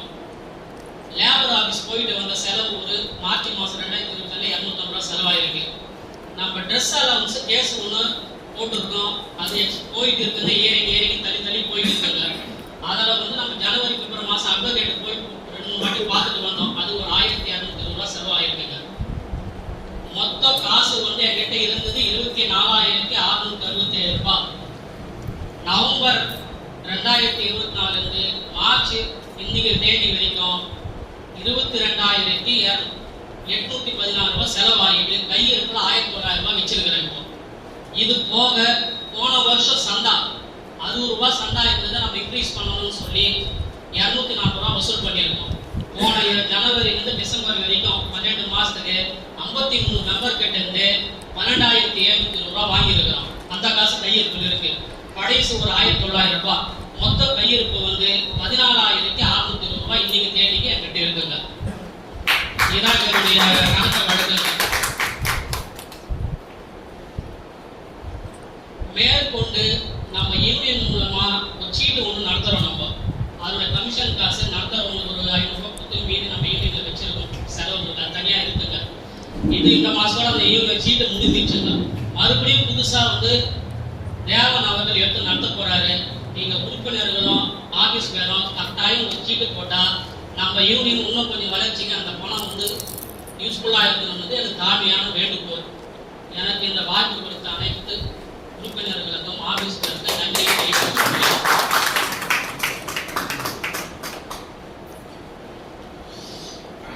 பொருளாதார ஆண்டியலுக்கு வாசித்தார், அவருக்கு நன்றி. இப்போ சொல்லியிருப்பாரு உங்களுக்கு, அவர் பேசும்போது சொன்னார் பார்த்தீங்களா, இது யூனியனுக்கு வந்து அடிப்படையே வந்து பொருளாதாரம் தான். இப்போ நாங்கள் ஒரு தடவை சீரியல் ஆஃபீஸ் போயிருந்தா குறைஞ்சது 400 ரூபாய் தான். அப்படின்னா தான் நீங்கள் சீக்கிரமாக போயிருந்தோம். ட்ரெயின் டிக்கெட்டு, காலைல பிரேக்ஃபாஸ்ட்டு, மதிய லஞ்சு, 2 பேர் போனாவே அவ்வளோ செலவாயிடுது. ஸோ அப்படியே போயினே தான் அதுக்காக தான் இந்த மாதிரி ஒரு சீட் எடுத்து இது நம்ம ஆரம்பிச்சது தான். ஸோ இது கரெக்டாக போயின்னு இருக்கு. அதனால அது ஒரு கோஆப்ரேஷன் கொடுங்க. உங்களால் யார் யார் வந்து வாலண்டியராக யூனியனுக்கு வந்து சீட்டு கட்ட முடியுமோ இருந்தவங்க அப்படியே கண்டினியூ பண்ணுங்க. அது ஏன்னா 2 பேர் மீட் பண்ணாலும் அவர்கிட்ட பேர் கொடுங்க. ஏன்னா அடுத்த மாசம் தான் நம்ம அடுத்த மாசம் வந்து சீட்டு சில தேவன் வந்து நடத்துவாரு.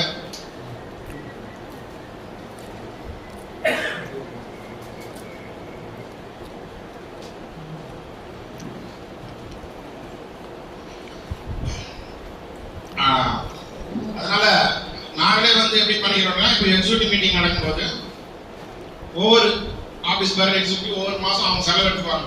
அன்னைக்கு அந்த ஸ்நாக்ஸ், அன்னைக்கு டீ, அந்த மீட்டிங்கோட எக்ஸ்பென்ஸ் வந்து அவங்க எடுத்துக்கிறோம். ஸோ யூனியன் காசு அதுக்கெல்லாம் நம்ம எடுத்து செலவு பண்ணுறோம். நம்மகிட்ட இப்போ சொன்னார் இல்லையா எங்கிட்ட இவ்வளோ பைசா இருக்குது அப்படின்ட்டு. ஸோ அந்த பைசாலாம் இருக்காது. மொத்தம் இது பண்ணி 0 தான் வாசிக்க வேண்டிய சூழ்நிலை வரும். ஸோ அப்படியெல்லாம் ஒரு சூழல் இருக்கக்கூடாது. நம்ம ஏதாவது ஒரு யூனியன் வந்து சேவ் பண்ணணும். சந்தா பைசாலும் நம்ம அப்படியே வச்சுட்டு இருக்கணும். அது ஏதாவது ஒரு எமர்ஜென்சி யூஸ் ஆகும். ஒரு ஃபெடரேஷன் மீட்டிங் திடீர்னு கால் பண்ணாலும், இல்லை லாங்கில் போனோம், இல்லை டெல்லி போனோம், ஏதோ ஒரு மீட்டிங்கில் போகணும் அப்படின்ற ஒரு சமயத்தை ஏதாவது வச்சுருக்கோம். அதே சமயத்தில் இந்த நேரத்தில் வந்து லாஸ்ட்டாக இப்போ நிறைய பேருக்கு என்சிஎம் ப்ரொமோஷன் கிடைச்சிருக்குங்களா? ஆனால் ப்ரொமோஷன் கிடைச்சி, ஆனால் அவங்களுக்கு எந்த ஒரு ஃபைனான்ஸ் பெனிஃபிட் கிடையாது. அந்த கிரேட் தான் மார்ச் என்சிஎம். அந்த என்சிஎம் போஸ்ட் கிடைச்சிச்சுன்றதுக்காக முகமது ருக்ரே ஃபைனான்ஸ் பெனிஃபிட்லாம் அவர் யூனியனுக்கு ஒரு 2,500 ரூபாய் டொனேஷன் கொடுத்துருக்காரு. அவருக்கு இந்த நேரத்தில் நாங்கள் நன்றி தெரிவிச்சுக்கிறோம். ஏன்னா அவங்க ஃபைனான்ஸ் பெனிஃபிட் எந்த இதுவும் இல்லை. அவரே வாலண்டியர் வந்து சரியா அந்த ஒரு சந்தோஷம் அவருக்கு. அந்த ட்ரேடு மாறின சந்தோஷத்துக்கு வந்து யூனியனுக்கு ஒரு 2,500 ரூபாய் டொனேஷன் கொடுத்துருக்காரு. அவருக்கு இந்த சபைக்கு மூலமா நன்றியை தெரிவித்துள்ளோம். அடுத்ததாக நமது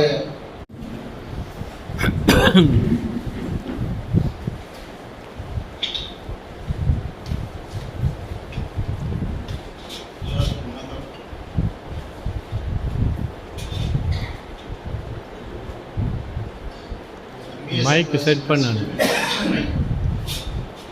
இந்த யூனியன் ஒர்க்கு பார்த்தாச்சுன்னா நான் எல்லாம் கேட்டேன். அது இல்லாமல் நான் வந்து எல்லா விஷயமும் வந்து நம்ம கான்டாக்டில் தான் இருக்கேன். சக்கரபாணி சார் ஆகட்டும், சார் ஆகட்டும், ராமன் சார் ஆகட்டும். இந்த சவுத்லேயே நல்ல ஒரு டேலண்டட் மெம்பர்ஸ் ஆஃபீஸ் பேர் இருக்கிற யூனியன் வந்து நான் பார்த்ததில் என்ன சொல்லுவாங்கன்னா, ஆல் ஓவர் இந்தியாவில் இருக்கிற எவ்வளோ பெரிய கடல்கள் இருக்குது. இஎன்சி பிரான்ச்சில் பிஎஸ்ஆர் வந்து மினிஸ்ட்ரி ஆஃப் டிஃபென்ஸ் பெரிய ஒரு எஸ்டாப்ளிஷ்மெண்ட். நம்ம கடல் நம்மள வந்து சின்ன ஃபிஷ் மாதிரி நம்ம இவ்வளோ பெரிய ஒரு எஸ்டாப்ளிஷ்மெண்ட்ல என்ட்ரி பே வாங்கினது வந்து யாருக்குமே தெரியாது. இங்க என்ட்ரி பே அவ்வளோ அமௌண்ட் வாங்கியிருக்கீங்க. இது வந்து ரொம்ப ஆச்சரியப்படுறாங்க.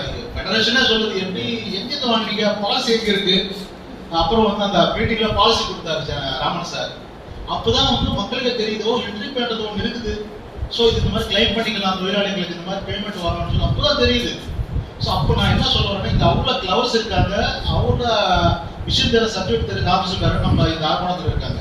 நம்ம நினைக்கலாம் சிட்டிக்கு ரொம்ப தூரமா இருக்கு, இங்க அந்த அளவுக்கு வெட்டிட்டு இருப்பாங்களான்ட்டு. ஆனா இங்கதான் இருக்காங்க. நான் பார்த்தது, நான் எல்லா யூனியன் வந்து பார்த்துட்டு இருப்பேன். சவுத் இருக்கிறதாகட்டும், நார்த் எல்லா யூனியன் நான் வந்து மீட்டிங் போயிட்டு இருப்பேன். ஆனா இது வந்து பெரிய ஒரு சக்சஸ் பண்ணது இந்த யூனியன் தான். நான் ரொம்ப பெருமையா சொல்லுவேன். சவுத் எங்க போனாலும் கேட்டிருக்கேன். அரபாணத்தை பத்தி கண்டிப்பா பேசிருப்பேன் இந்த யூனியன் பத்தி. ஏன்னா அந்த மாதிரி ஒரு ஒர்க் பண்றாங்க. ஃபோர்த் லெவல் ஏசியன் மீட்டிங்ல அவங்களோட பாயிண்ட்ஸ் பார்த்தா, இந்த பாயிண்ட்ஸ் வந்து எங்களுக்கே தாட்ல வராது. ஆர்கனைஸ் கோட்ல போடுறதுக்கு இந்த மாதிரி பாயிண்ட்ஸ் எல்லாம் இருக்குது, இந்த மாதிரி பண்ணா ஒர்க்கருக்கு வந்து நிறைய பெனிஃபிட் பண்ணலாம் அந்த தாட்டே எங்களுக்கு வரல. நாங்க எவ்வளவோ சுத்தம் பண்ணுவோம், ஆனா அந்த மாதிரி ஒரு பிரெயினிங் இருக்குது. அதுக்கு நான் எனக்கு ரொம்ப சந்தோஷமான ஒரு விஷயம். ஸோ அப்புறம் வந்து சார் சொன்ன மாதிரி நிறைய விஷயம் பண்ணியிருக்கீங்க. இதுல வந்து சார் சொன்ன சில பாயிண்ட் ஃபெடரேஷன் கூட நிறைய கன்சல்ட் பண்ணியிருக்காங்க. ஒன்று வந்து 8th பே கமிஷன் ஒன்று, கம்பாஸ்மெண்ட் ரவுண்ட் அப்பாயின்மெண்ட் ஒன்று, ரெக்ரூட்மெண்ட் ஒன்று, என்பிஎஸ் ஓபிஎஸ். இந்த 4 பாயிண்ட் வந்து ஃபெடரேஷன் வந்து ரொம்ப ஃபாஸ்ட்டாக ஒர்க் பண்ணியிருக்காங்க. இப்போ போன மாதம் 25ஆம் ஆர்கனைஸ் பண்ணுற டெல்லியில் வந்து மீட்டிங் நடந்துச்சு. 8th பே கமிஷனோட வந்து டிராஃப்டிங் கமிட்டி உட்கார்ந்தாங்க. அதில் நம்ம ஃபெடரேஷனில் 3 பேர் போயிருந்தாங்க. இந்த டிராஃப்டிங் கமிட்டிக்கு சில பாயிண்ட்ஸ் எல்லாம் கொடுத்துருக்காங்க, எப்படி இருக்கணும், இன்னொன்று நம்ம இப்போ சார் சொன்ன மாதிரி ரெக்ரூட்மெண்ட் எப்படி இருக்கணும், பேஸ் எப்படி இருக்கணும், எம்ஏசிபி எந்த பேஸ் இருக்கணும், எப்படி இருக்கணும். இதுக்கு முன்னாடி 10 வருஷம், இதுக்கு முன்னாடி 5 வருஷம் கொடுங்க. ரெசர்வன்ஸ் இந்த மாதிரி இருக்குது, 5,000 முன்னாடி 10,000 கொடுங்க. அப்புறம் வந்து நம்ம போனஸ் வந்து 18,000 கேட்டிருக்கோம். அது மட்டும் தான் ஆக்செப்ட் பண்ணாங்கன்னு சொல்லி நோட்டீஸ் வந்துச்சு. போனஸ் மட்டும் ஓகே கொடுக்கலாம் அந்த மாதிரி சொல்லியிருக்காங்க. அது வந்து ஃபெடரேஷன் வந்து நேஷனல் பிஎம்எஸ்ல போய் பேசி அது கொண்டு வந்திருக்காங்க. அந்த மாதிரி நிறைய விஷயம் வந்து ஃபெடரேஷன் பண்ணியிருக்காங்க. அப்புறம் வந்து கம்பாஸ்மெண்ட் அப்பாயின்மெண்ட் வந்து மெயின் நம்மளோட ரெசல்யூஷன் பாஸ் பண்ணதுன்னா இந்த 4 பாயிண்ட் வந்து தனியா பண்ணி டிஓபி மினிஸ்டர் கூட இந்த மாசம் பேச போறாங்க. ஏன்னா நம்மளுக்கு வந்து அட்லீஸ்ட் வந்து இப்போ 5% இருக்குது, அது வந்து இன்க்ரீஸ் பண்ணாங்க பர்சன்டேஜ் ஒன்று. அதுக்கப்புறம் ஒன் டைம் கொடுக்கறது கேட்டது வந்து கவர்மெண்ட் ஒத்துக்கல. என்ன ஒத்துக்கலன்னா, இப்போ வந்து நமக்கு வெறும் மினிஸ்ட்ரி ஆஃப் டிஃபென்ஸை கொடுத்தாச்சுன்னா ரயில்வேக்கார வராங்க, டிபிஎஸ்சிக்கார வராங்க, பப்ளிக் செக்டர் வராங்க, இது எல்லாருக்குமே இது கொடுக்க வேண்டிய வரும். ஸோ இது வந்து நம்ம கன்சிடர் பண்றோம்னு சொல்லிட்டு டாக்டர் ஜிதேந்தர் சிங் வந்து டிஓபி மினிஸ்டர் சொல்லியிருக்காரு. அது கூட நம்ம மீட்டிங்ல பேசியிருக்காங்க. ஸோ அந்த மாதிரி வந்து சார் சொன்ன 4 பாயிண்ட் வந்து நம்ம ஃபெடரேஷன் ஃபர்ஸ்ட் நம்ம ஃபெடரேஷன் கன்சல்டேஷன் இருக்குது. நம்ம வந்து இதுக்கு முன்னாடியே பிரைம் மினிஸ்டர் கொடுத்த ஒரு ப்ரெஷர்னால இது எல்லாமே கன்சிடர் பண்ண சொல்லி கவர்மெண்ட் கிட்ட நம்மளுக்கு வந்து ரெஃபரன்ஸ் வந்துருக்கு. ஏன்னா இது வந்து நம்ம பிபிஎம்எஸ் மட்டும்தான் வந்து இந்த மாதிரி முக்கியமான தொழிலாளிகளுக்கான விஷயத்தை மட்டும் கொண்டு போய் பேசுது. நிறைய பாக்கி ஃபெடரேஷன் என்ன பண்றாங்க, எல்லா பாயிண்ட்டும் கொண்டு போறாங்க. ஆனால் சரி, எப்போ நம்மளுக்கு எதுவுமே அந்தந்த டைப் எந்தெந்த பாயிண்ட் நம்மளுக்கு கரெக்ட், இந்த சிச்சுவேஷனுக்கு என்ன வேணும் நமக்கு, அந்த மாதிரி பாயிண்ட் கொண்டு போனாதான் நமக்கு வந்து சக்சஸ் ரேட் கிடைக்கும். நமக்கு வந்து முக்கியமான பாயிண்ட் 4 கூட்டு, அந்த 4 கூட இன்னும் 50 சேர்த்தாச்சுன்னா என்ன ஆகிடும்னா இந்த பாயிண்டோட வேல்யூ வந்து வீக் ஆகிடும். அந்த மாதிரி வந்து இந்த ஃபெடரேஷன் பண்றதுனால இது வந்து சக்சஸ் ரேட்டே கிடைக்கல. ஆனா நம்ம ஃபெடரேஷன் பண்றதுனால நிறைய சக்சஸ் ரேட் கிடைச்சிச்சு. பே கமிஷன் கூட நீங்க பார்க்கலாம், பே கமிஷன் கூட நல்ல ஒரு விதமா வரும். நம்ம போட்டது நிறைய ஆக்செப்டன்ஸ் கிடைக்கும் நம்ம ஃபெடரேஷன் பண்ண ஒரு பாயிண்ட்ஸ் எல்லாமே. ஸோ அது மாதிரி சார் சொன்ன மாதிரி ஃபெடரேஷன் வந்து இந்த யூனிட்டுக்கு எப்பவுமே சப்போர்ட்டா இருக்கும். நான் வந்தாலும் கூட நான் தனிப்பட்ட ஒரு ஆளு கிடையாது. நான் ஒரு ஜாயிண்ட் செக்ரட்டரி பிபிஎம்எஸ் போது நான் பிபிஎம்எஸ் ரெப்ரசன்டேட்டிவ் தான். ஸோ அதனால நான் இஎன்சி பிரான்ச்சுக்கு போனாலோ விசாகப்பட்டினம் போனாலோ எங்க போனாலும் கூட நான் வந்து ஃபெடரேஷனோட ஆள் தான், ஃபெடரேஷன் சப்போர்ட்ல தான் வந்து இந்த யூனிட் ஃபங்க்ஷன் ஆகும். ஸோ அதனால வந்து ஃபெடரேஷன் எப்பவுமே சப்போர்ட்டா இருக்கும். உங்களுக்கு வேற ஏதாவது எந்த ஒரு விஷயம் இருந்தால் கூட ஜெனரல் செக்ரட்டரி த்ரூவா நம்ம கிட்ட வரலாம், பாயிண்ட்ஸ் ஏதாவது இருந்தாலும் சொல்லலாம். அதுல வந்து நீ கொடுக்குற பாயிண்ட் எது வேல்யூட் பாயிண்ட், எது வந்து எந்தெந்த லெவல் பாயிண்ட், சிடபிள்யூ லெவல் என்ன, சீஃப் லெவல் என்ன, கமாண்ட் லெவல் என்ன, அந்த லெவல் பாயிண்ட் நம்ம செக்ரிகேட் பண்ணி எந்தெந்த ஏரியாக்கு என்னென்ன பாயிண்ட் போகும் அந்த மாதிரி பண்ணிட்டு முக்கியமான விஷயம் ஆல்மோஸ்ட் வந்து ஃபெடரேஷன் கன்சல்டேஷன் நம்ம இருக்குது. ஸோ அதனால வந்து ஆல்மோஸ்ட் சார் சொன்ன பாயிண்ட் எல்லாமே சீக்கிரத்தில் நடக்கும். ரெக்ரூட்மெண்ட் கூட நம்ம ப்ரெஷர் கொடுத்த அப்புறம் தான் இப்போ ஒரு லெட்டர் ஒன்று ரிலீஸ் பண்ணியிருக்காங்க. இப்போ லேட்டஸ்டா எவ்வளவு வந்து எமர்ஜென்சி எசென்சியல் வேகன்சி எவ்வளவு வேணும்னு எல்லா கமாண்டுக்கு வந்து இஎன்சி சர்க்குலேட் பண்ணிருக்காங்க. இப்போ சீக்கிரம் அந்த லெட்டரோட வந்துடும். அப்போ வந்து நீங்க லோக்கல் லெவல்ல லோயர் லெவல் நீங்க என்ன பண்ணணும், நம்மளுக்கு இவ்வளவு ஒர்க் லோட் இருக்குது ஜஸ்டிஃபிகேஷன் பண்ண தயார் பண்ணி அது வந்து டிபார்ட்மெண்ட் செய்ய வேண்டிய வேலை. இருந்தாலும் நம்ம அதுக்கு சப்போர்ட் பண்ணி இவ்வளவு ஒர்க் லோட் இருக்கு, இவ்வளவு ஸ்ட்ரென்த் வேணுன்றது வந்து நீங்க எசென்சியல், இது எமர்ஜென்சி மாதிரி அதை கிரியேட் பண்ணி கொடுத்தாச்சுன்னா மினிஸ்டர் வந்து டேக்அப் பண்ணணும். 8th பே கமிஷன் முடியறதுக்குள்ள வேகன்சி நம்ம அடிக்கிறாலும் வராது. ஃபார் எக்ஸாம்பிள் நம்ம எம்பிஎஸ்ல 41,000 மேட் வேகன்சி இது வந்து வேகண்டா இருக்கு, ஆனால் அது மொத்தம் வராது. அது வந்து 22,000 கிட்டத்தட்ட வரதுக்கு வாய்ப்பு இருக்கு. அது வந்து நம்ம ஜஸ்டிஃபிகேஷன் ரெடி பண்ணி எல்லா கமாண்ட்ல இருந்து இஎன்சிக்கு போனப்போ இஎன்சி வந்து மினிஸ்டர் ஆஃப் எக்ஸ்பெண்டிச்சர் இருக்கும், மினிஸ்டர் எக்ஸ்பெண்டிச்சர் நம்ம சாங்ஷன் கிடைக்கும். இது நடக்கும், ஆனால் கொஞ்சம் டைம் எடுக்கும். நடுக்கான வந்து லெட்டர் வந்ததுமே அந்தந்த ஜிஎஸ்டி எல்லாம் ஃபோர்ஸ் பண்ணி நீங்கள் ரெடி பண்ணி கொடுத்தாங்கன்னா இது வந்து ஒர்க் நடக்கும். ஸோ வந்து நம்ம ஃபெடரேஷன் தான் இப்போது வரைக்கும் எல்லாமே நினைக்கிற மாதிரி எல்லாம் ஒர்க் பண்ணுறாங்க இல்லைன்ட்டு. இது வரைக்கும் பிரைம் மினிஸ்டர் மோடிக்கு வந்து ரெஃபரன்ஸ் பண்ணி லெட்டர் கொடுத்தது நம்ம ஃபெடரேஷன் தான், நம்ம யூனியன் தான். அந்த ரெஃபரன்ஸ் நோட் பண்ணி ஃபெடரேஷனுக்கு ஒரு காப்பி வந்திருக்குது, இந்த யூனியன் ரெஃபரன்ஸ் பண்ணியிருக்காங்க. புரியுதுங்களா? அந்த மாதிரி நிறைய விஷயம். ஸோ நம்ம சொல்றதுக்கு நிறைய சார் சொன்ன நிறைய சொல்லிக்கிட்டே போகலாம். ஸோ அதனால வந்து பிபிஎம்எஸ் ஃபெடரேஷன் வந்து ஒர்க் பண்ணியிருக்காங்க. உங்களுக்கு எது இருந்தாலும் கூட எல்லாமே நம்ம தான் வந்து இது வந்து நம்ம ஒரு ஃபேமிலி மாதிரி நினச்சிக்கலாம். நம்ம யாருக்கு எந்த பிரச்சனை இருந்தாலும் கூட தலைமை லீடர்ஷிப் இருக்குது, லீடர்ஷிப் கான்டாக்ட் பண்ணுங்க, ஒர்க் பண்ணுங்க. ஃபர்தரா எந்த ஒரு வெல்ஃபேர் மேட்டர் இருந்தாலும் கூட இந்த ஃபெடரேஷன் வந்து சிஎஸ்சி மெம்பர் எங்கே இருக்காரு ஸ்ருதி அவங்க கான்டாக்ட் பண்ணலாம். உங்களுக்கு எந்த பிரச்சனை இருந்தாலும் கூட பிபிஎம்எஸ் உங்களுக்கு கூட இருக்கும். வெல்ஃபேர் விஷயத்துல எதுவுமே நீங்க பின்வாங்காதீங்க. எல்லாம் என்ன பாயிண்ட் இருந்தாலும் கூட நீங்க கொண்டு வந்துருங்க, தலைமை நோட்டீஸ் கொண்டு வரலாம். சரிங்களா? ஓகே, ஏதாவது விஷயம் அப்புறம் நீங்க கேட்கலாம். இந்த வாய்ப்பு கொடுத்ததுக்கு ரொம்ப நன்றி. தேங்க்யூ.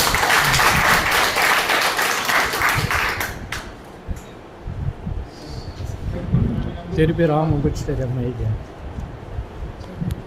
டபுள் கைது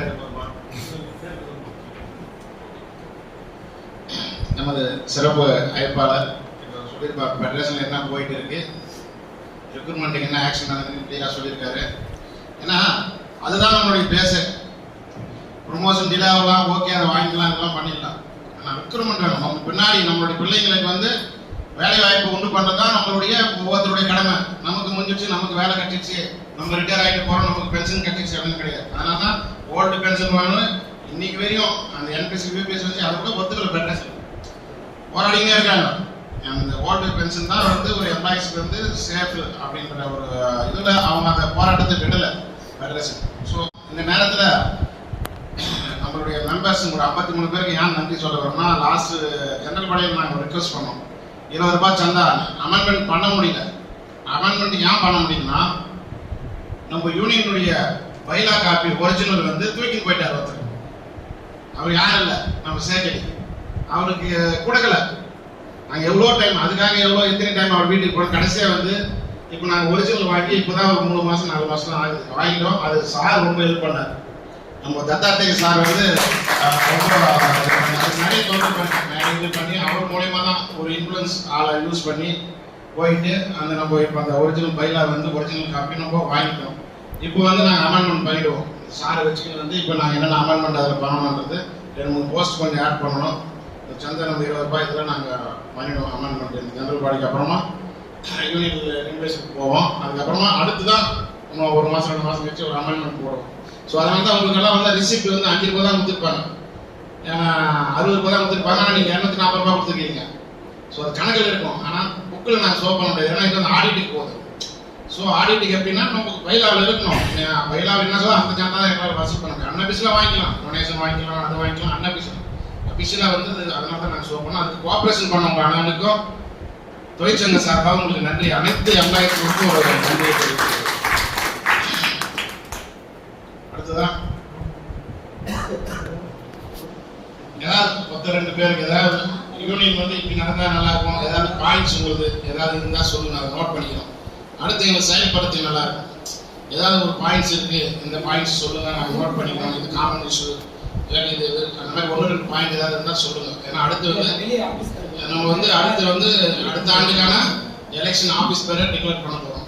ஆல்ரெடி நாங்கள் எக்ஸிக்யூட்டிவ் உட்காந்து பேச்சு யார் யாருக்கு என்ன போஸ்ட் எப்படி கொடுத்தா இந்த சிறப்பாக இருக்கும் அப்படின்றத முடிவு பண்ணி வச்சுருக்கோம். அது இப்போ நான் அலோன்ஸ் பண்ணணும் கொஞ்ச நேரத்தில்.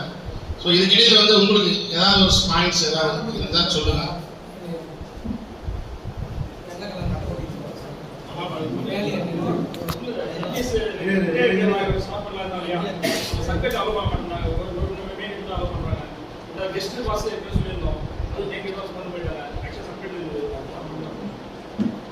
யாருமே சப்மிட் ஆக பண்ணுவாங்க. இது வேல்யூவான பாயிண்ட். இது சம்பந்தமா வந்து ஆல்ரெடி வந்து எப்போ ஆச்சுன்னா லாஸ்ட் யாரோ ஒரு பர்சன் ரிட்டையர் ஆகும்போது தான் வந்து நிறைய பேர் வந்தாங்க. நம்ம ரிட்டையர் பர்சன் அலோவ் பண்ணல. இந்த ஜி கிட்ட போய் சொன்னா ரிட்டையர் பர்சன் எதுக்கு கொண்டு வராதுக்காக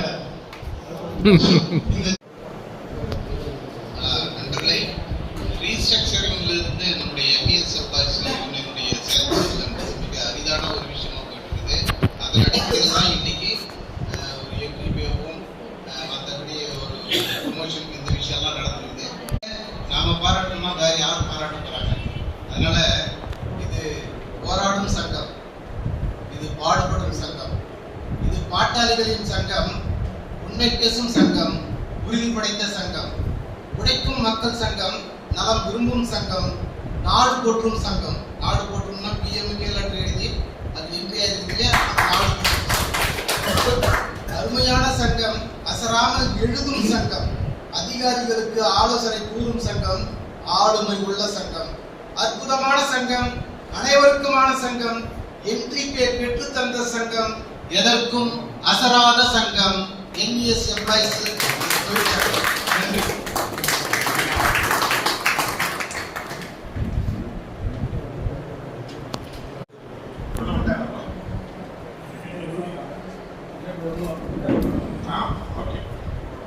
இப்போ அடுத்து ஒரு 2 ஆண்டுகளுக்கு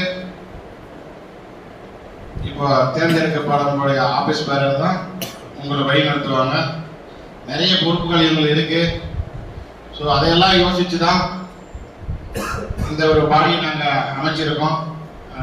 எக்ஸிக்யூட்டிவ்ல உட்காந்து அதை நாங்கள் இப்போ உங்க முன்ன அதை சமர்க்கணும் யார் யார் அப்படின்ட்டு.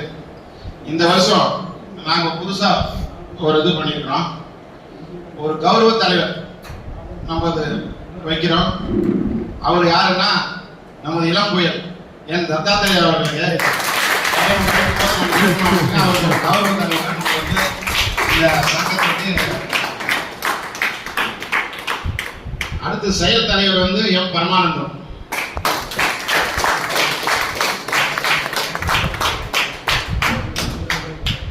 அடுத்த தலைவர் வந்து ஆர் ராமன்.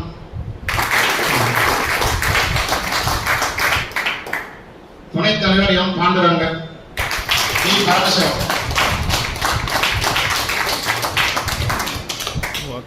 பொதுச் செயலாளர் டி அசோகன்.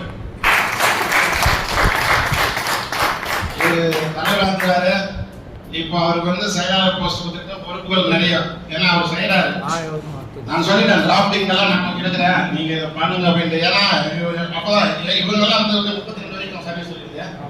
ஸோ இவங்க கிட்ட தான் யூனியன் இருக்கணும். ஸோ அதனால தான் நான் வந்து இவருக்கு வந்து ஜெனரல் செக்ரட்டரி போஸ்ட் கொடுத்துருக்கோம். அதெல்லாம் போட்டா பேசக்கூடாது. அந்த சிரம போராட்டம் அதிகாரிகளை எதிர்த்து பேசணும். எதிர்த்து தேவையில்லாம இல்லை, நம்மளுடைய உரிமைக்காக அந்த திறமை இவர்கிட்ட நான் பார்த்தேன். ஸோ அதனால தான் இவருக்கு வந்து அந்த பொதுச் செயலாளர் பதவி கொடுத்துருக்கோம். இவர் வந்து பொதுச் செயலாளர் டி அசோகன். துணை செயலாளர் எல் சக்கரபாணி. எல்லா விஷயமும் தெரியும், பேச மாட்டாரு. இண்டஸ்ட்ரி வந்து இவ்வளவு பெனிஃபிட் அடையலாம் அப்படின்னா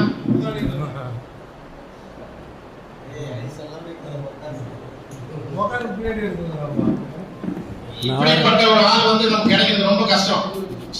ஸோ இவரெல்லாம் வந்து கொஞ்சம் ஸ்பேச் திறமைச்சுன்னா இவங்கெல்லாம் ஒரு ஜெனரல் செக்ரட்டரி வரணும். இவங்கெல்லாம் அந்த ஆளுமை பவர் உங்ககிட்ட இருக்குது, பட் அதை வெளிப்படுத்த மாட்டாங்க. ரூல்ஸ் ஆபீஸ்லாம் கொஞ்சம். இன்னைக்கு எவ்வளவோ எம்ப்ளாயிஸ் இந்த பெனிஃபிட் அடைஞ்சு இவ்வளவு பண்ணிக்கலாம்னா அதுக்கு முழுக்கு அந்த சக்கரபாணி தான். ஏன்னா அதை பார்த்து சக்கரபாணியாக முடியாது. அதுக்காக யூனியன் இருக்கணும். அந்த பேனர் ஃபைட் பண்றதுக்காக இந்த ரூல்ஸ் கொடுக்குறாரு இல்லையா? ஸோ அதுக்கு ஒருத்தர் தேவை இல்லையா? ஸோ அதுக்கு அவர் தேடி இருப்பார் இல்லையா இந்த பாலிசி இதுக்கு அப்படின்ட்டு. அதுக்காக அவருக்கு ஒரு நன்றி. அவர் வந்து துணை செயலாளர். அடுத்தது காசாளர். ரொம்ப கரெக்டா கண்ணியமா சங்கத்துல பார்த்து கேள்விகளை கேட்டு இதுக்கு முன்னாடி இதோட மோசமா இருந்தாரு. அவர் நீ பாத்துக்கோ. அந்த இடத்துல வந்து இவர் ராதாகிருஷ்ணன் கொடுத்துருக்கோம். ஸோ இவர் தான் வந்து காசாளர். அடுத்து வந்து அமைப்பு செயலாளர் ஜி மகாதேவன் வரல. சுரேஷ் பாபு.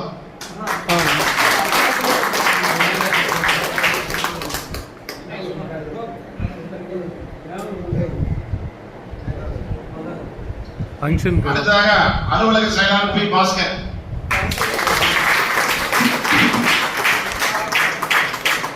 அசிஸ்டன்ட் அலுவலக செயலாளர் தேவன் எஸ் தேவன்.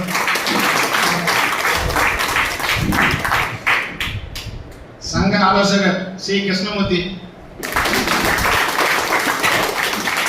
எஸ் அன்பு.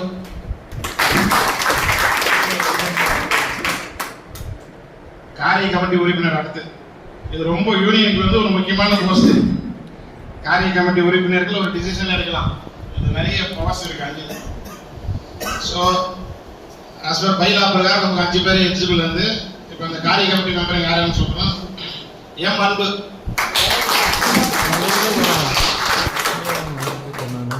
ஜே முகமது உக்ரிதீன்,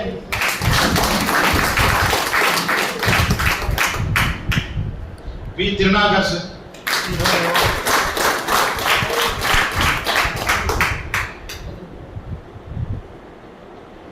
மதிப்பிற்குரிய ரமணி மேடம். ஒரு பெண் உறுப்பினர் நம்ம கிட்ட வராங்க, ஒரு பதவியில் வராங்க, ஏன்னா இருக்கணும். அதுதான் சமத்துவம் சகோதரத்துவம்ன்றதுனால அவங்க மேடம் நான் எங்களுடைய இது கேட்டு அவங்க ஏற்றுக்கிறாங்க காரிய கமிட்டி. அடுத்து வந்து எஸ் தனுஷ்ராஜ்.